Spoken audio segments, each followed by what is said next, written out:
সেদিন দেখলাম দরজার সামনে কে যেন শাড়ি চুড়ি একটা লাল টিপের পাতা দিয়ে গেছে। আবার আজকেও দেখলাম দুইটা লাল গোলাপ আর পায়েল। আমি না বুঝতে পারছি না এগুলো কে করছে, কিন্তু যেই করুক না কেন আমি বিষয়টা খুব উপভোগ করছি। জানিস, সব কয়টা জিনিস আমার খুব পছন্দের। আচ্ছা শোন, এগুলো নিয়ে সামনাসামনি বসে কথা বলা যাবে। তুই কই এখন? ও, আমি এখন রিক্সাতে। আচ্ছা ঠিক আছে, আমরা সবাই ক্যাম্পাসে আছি, তুই চলে আয় ক্যাম্পাসে। ঠিক আছে, ঠিক।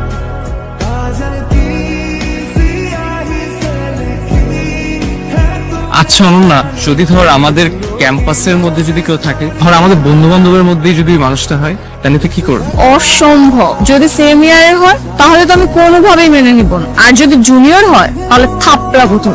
এই, তোরা কি যাবি না এখানে দাঁড়ায় দাঁড়ায় টিকটক করবি? চল, এই তুই চল।